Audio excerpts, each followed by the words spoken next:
مطلب یہ ہے کہ جیسے منگو پیر کے چشمے پہ آپ جائیں, آپ کو مگرمچھ نظر آئیں گے فل پیٹ بھرے ہوئے.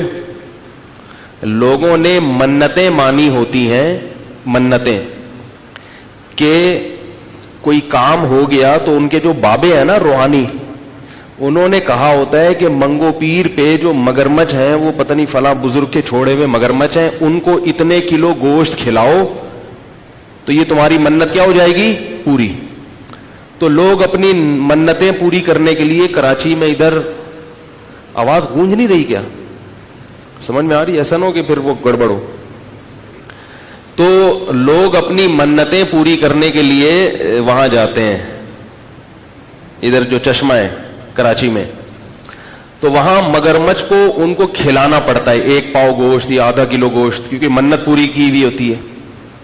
اب اتنے لوگ آ کے جب مگرمچھ کو گوشت کھلائیں گے تو مگرمچھ کا پیٹ تو محدود ہے نا, مگرمچھ ہے مگر ہے تو ایک جانور, ایک محدود پیٹ ہے نا اس. تو مگرمچھ پڑا ہوتا ہے پانی کے کنارے اور کھانے کے لیے تیار نہیں ہوتا, کیونکہ وہ لوگ کھلا کھلا کے نا اس کا پیٹ پہلے بہت بھر چکا ہوتا ہے. تو اب اس کا طریقہ یہ ہوتا ہے کہ وہاں جو مجاور ہے اس کو لوگ پیسے دیتے ہیں کہ یار ہم نے منت پوری کرنی ہے, اگر ہم نے نہیں کھلایا تو کہیں وہ آفت دوبارہ نہ آ جائے. جہالت دیکھیں آپ, انسانوں کو کھلانے کی طرف توجہ نہیں ہے, کس کو کھلایا جا رہا ہے, مگرمچھ. تو اب منت پوری کرنی ہے تو وہ مجاور کے مزے ہیں وہاں پہ. وہ کہتا ہے اتنے پیسے دو تو میں کھلا دوں گا, تو اس کو پیسے دیے جاتے ہیں. پھر وہ کیا کرتا ہے, سلاخ سے مگرمچھ کا منہ کھولتا ہے, اس کے اندر گوشت رکھ کے راڈ کے ذریعے اندر ٹھوستا ہے. راڈ کے ذریعے وہ گوشت کیا کیا جاتا ہے, مگرمچھ کے پیٹ میں ٹھوسا جاتا ہے. وہ کہہ رہے ہیں نہیں, اور یہ کہہ رہا ہوتا ہے تمہارے باپ کو بھی کھانا پڑے گا. سمجھ رہے ہیں؟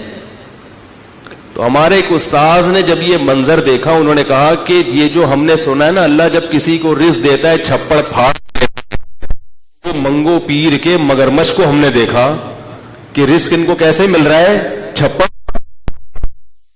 ٹھوسا. وہ کہہ رہا ہے بھائی کہاں, اور ٹھوس رہے سلاخوں سے. تو اسی طرح یہ قربانی کے جو بکرے ہوتے ہیں ان کو بھی ہم نے دیکھا.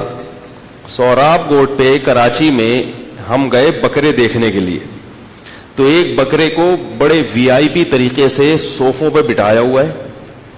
اب میں نے کہا پتہ نہیں مینگنیاں کرتا ہوگا تو پیمپر لگایا ہوا ہوگا انہوں نے, ورنہ صوفے تو خراب ہو جائیں گے. اور اس کو موٹا کرنے کے لیے لوسن لے کے اس کے منہ میں ٹھوسا جا رہا ہے. وہ کہہ رہے نہیں کھاؤں گا, خدا کی قسم نہیں کھاؤں گا. بکرا کہہ کرو یار مر جاؤں گا, لیکن انہوں نے اس کا وزن بڑھایا تاکہ یہ اچھے داموں بک جائے. تو ٹھوس رہے ہیں, منہ کھول کھول کے نا ٹھوس رہے ہیں اس کے اندر. تو جیسے وہ مگرمچھ تھے پڑے ہوئے تھے,